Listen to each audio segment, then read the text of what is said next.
Aí se você observar lá no versículo 27, o Senhor ele continua assim: as minhas ovelhas ouvem a minha voz e eu as conheço, e elas me seguem. E por quê? Versículo 25. Porque as obras que eu faço em nome de meu Pai testificam a meu respeito. Bem, não é a primeira vez que eu trago de púlpito esse tema. O Senhor me pediu para trabalhar isso hoje novamente com vocês, aqueles que estão congregando suas consciências aqui na igreja, acerca do testemunho maior. Bem, eu vejo inúmeros equívocos na igreja atual. E um deles que eu vou usar hoje aqui é essa posição da igreja achar que ela tem autoridade para indicar bênção ou eleger cristão. Senhores, essa autoridade a igreja não porta, ela não tem. Aí talvez surja essa pergunta para você, então, se ela não tem essa autoridade, ela tem o quê? Palavra, pregação. A igreja não tem essa autoridade, tá? De indicar ninguém, como também excluir ninguém. Eu digo em relação à comunhão, eu digo em relação ao chamado. Administrativamente isso é normal acontecer, que cada igreja tenha os seus regulamentos, né? Mas o detalhe aqui é esse, que quando vocês entram num lugar como esse e enxergam aqui alguém em cima do púlpito, o primeiro cenário que você acredita que você está é que alguém que está lá na frente tem poderes ou autoridade para fazer alguma coisa na tua vida. E isso não é possível. O que eu tenho, eu estou usando agora. A palavra dele, a verdade que ele pregou, para transmitir a você quais são esses elementos teológicos. O que vai ser depois do conhecimento não cabe a mim, nem a você, nem à igreja, nem aos homens, mas o que vem do alto, o que vem do céu. O entendimento aqui é, se Deus disser não vai acontecer, você acha que alguém aqui embaixo vai mudar esse parecer? Então por que eles falam que eles têm essa autoridade? Para reverter até mesmo este parecer de Deus exercer a sua soberania, exercer esta autoridade de ser a palavra final do processo, de trazer juízo sobre certas coisas. Então eu quero questionar aqui a vocês, este parecer da igreja atual, eu digo no contexto geral, todas pregam a mesma coisa, tá? De posicionar-se assim, dessa forma para o público e para as pessoas, de que foi confiado a ela certo poder, certa autoridade para naquele culto ela usar em teu favor. E eu digo poder e autoridade espiritual. E é muito comum entre aqueles que frequentam essas igrejas dizer: eu estou debaixo da cobertura do pastor e da igreja tal. E inclusive dar até um certo agente denominado dessa preferência. Que se caso alguma coisa acontecer, se ela tiver alguma dúvida, algum problema, ela vai procurar aquela autoridade. A coisa está tão feia, tão séria, que eles nem se preocupam em saber o que está escrito. Eles já vão direto naquela pessoa confiando que ela não vai mentir, que ela não vai enganar. Por isso que hoje a igreja é esquema. Porque ela substituiu a autoridade de Cristo e a importância dele na vida das pessoas. E as pessoas estão permitindo isso acontecer. Então eu vou aqui pelas vias dos fatos com você.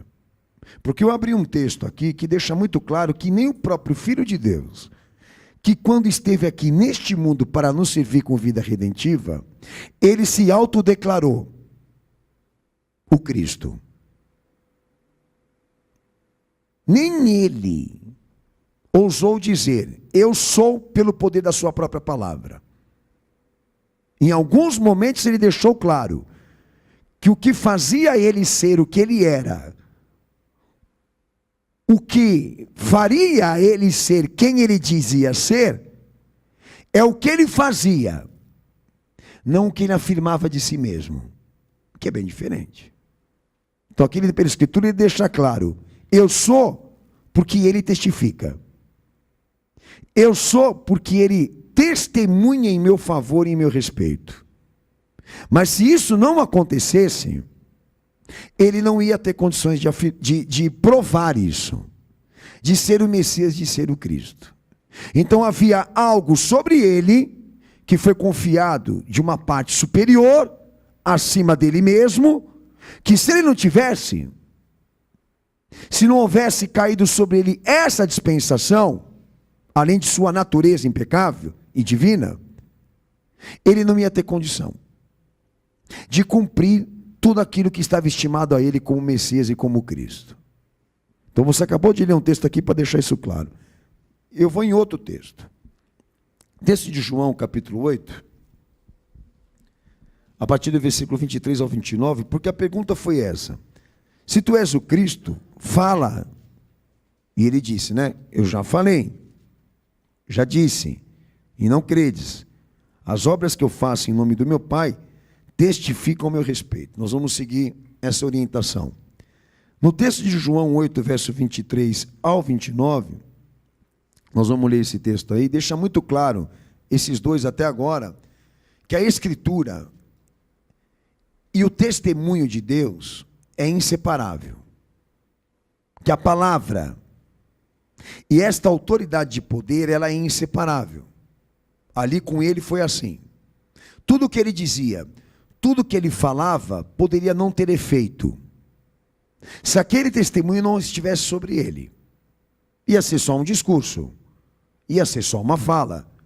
Se Deus não tivesse testificado no Filho, ia ser só palavra.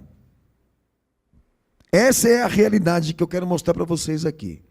Que ele poderia ter, né, usado em seu favor e não fez. Usurpado até mesmo essa questão de se auto-intitular-se por força de expressão, de linguagem, por imposição de aparência, que é bem os recursos da religião. No caso dele aqui, não é isso.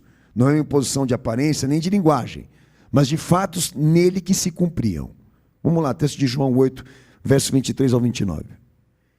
E dizia-lhes: vós sois de baixo, eu sou de cima. Vós sois deste mundo, eu não sou deste mundo. Por isso vos disse que morrereis em vossos pecados, porque se não crerdes que eu sou, morrereis em vossos pecados.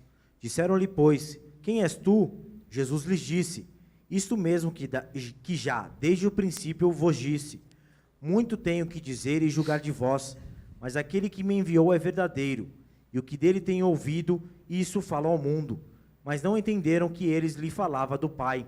Disse-lhes, pois, Jesus, quando levantardes o Filho do Homem, então conhecereis quem eu sou, e que nada faço por mim mesmo, mas estas coisas falo como meu Pai me ensinou, e aquele que me enviou está comigo.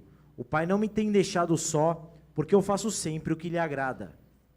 Entendeu? Então ele está trazendo sobre ele mesmo a palavra e a necessidade de que Deus desse a ele o testemunho maior.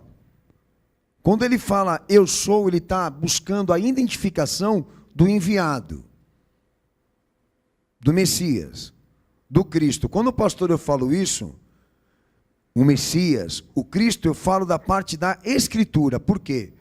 Porque tudo aquilo que o Cristo, Messias, deveria ser em vida, em carne, foi previamente descrito. Foi falado antes pelos profetas. Então, quando Jesus se manifestou publicamente, ele pegou a Escritura e disse o quê? Eu vou cumprir.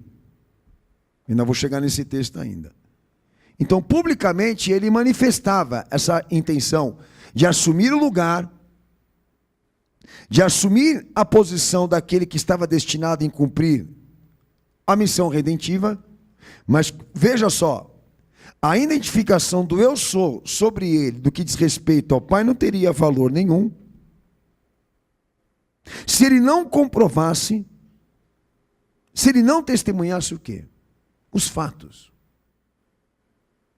Então, ao mesmo tempo em que ele identificou a Escritura que ele veio obedecer, ele deixou claro para o mundo em que ele estava, que ele ainda necessitava de uma dispensação do Pai, de capacidade de cumprir aquilo que estava lá.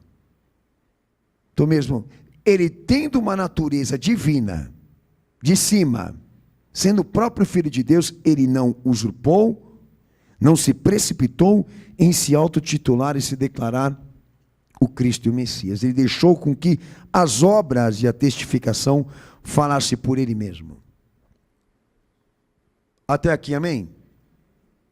Nós vamos mudar isso aqui? Essa é a realidade.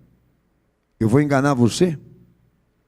Vou dizer que agora, entrando dentro dessa igreja, você está acobertado pela graça de Deus, porque nós estamos aqui posicionados a orar por você, a interceder por você, a pedir a Jesus pela tua vida e cremos que Ele vai nos usar em teu favor. Senhores, a mecânica dessa graça tem que ser entendida. Aqui na verdade de Cristo, a Escritura e o testemunho são inseparáveis. A teoria e a prática, para você poder entender melhor o que eu estou falando aqui.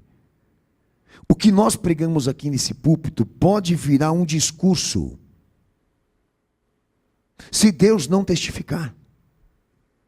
A palavra que passamos aqui para vocês, ela pode não ter efeito nenhum, se Deus não der a ela poder, se Ele não trouxer nela a testificação.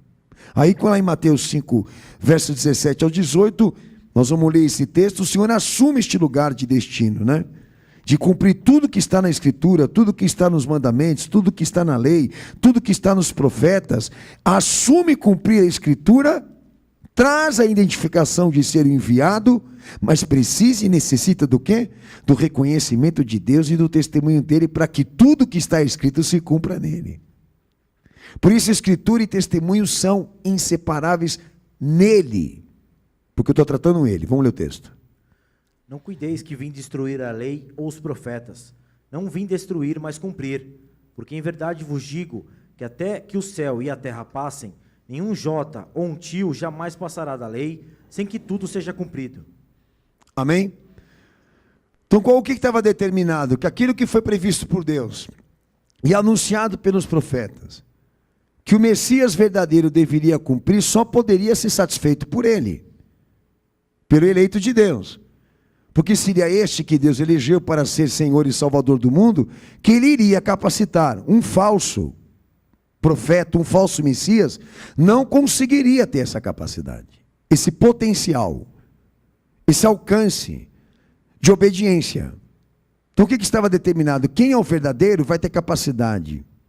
Quem for o verdadeiro vai assumir e vai cumprir tudo. É o que ele está fazendo aqui.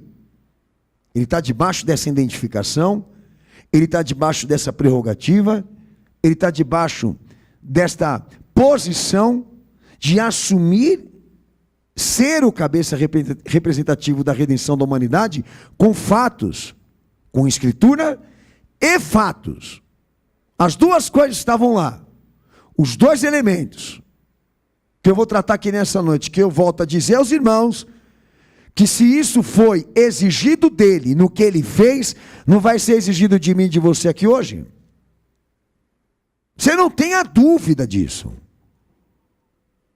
Sendo ainda eu e você, aqueles que não têm o mérito, e este tinha, e não usou, eu digo usou com abuso, com usurpação. Ele se posicionou, tomou para si a Escritura e esperou o Pai dar a ele a autoridade, a indicação, a capacidade, o reconhecimento na medida em que ele avançava a cumprir aquilo. Então, sem o poder do alto, sem a aprovação do céu, sem a testificação de Deus, nada do que ele falaria ou faria teria efeito. Havia entre ele e o Pai uma unidade, como esta igreja deveria ter agora com Cristo, que não pode ser substituída exatamente por isso, por autoridades institucionais e humanas. Porque se você ainda acha que existem pessoas aqui na terra que têm autoridade para alguma coisa na fé e no chamado cristão, você está equivocado. Nada aqui na terra acontece se do céu não houver uma determinação. Porque a lei que Jesus obedeceu exigia isso, uma dispensação. Vamos lá. Já lemos Mateus 5, 17 e 18. Já? Lucas 7, versos 18 ao 23, eu não vou ler porque é muito texto, então eu vou tomar o tempo dos irmãos. É aquele episódio de João Batista e os discípulos, lembra? Quando João Batista ele pediu aos discípulos para que fosse até o Senhor, perguntar se ele era realmente o Messias. O Senhor vai e olha para ele e diz o que para ele? Então vai, diz a João, depois de já ter feito milagres e prodígios na frente dos discípulos de João.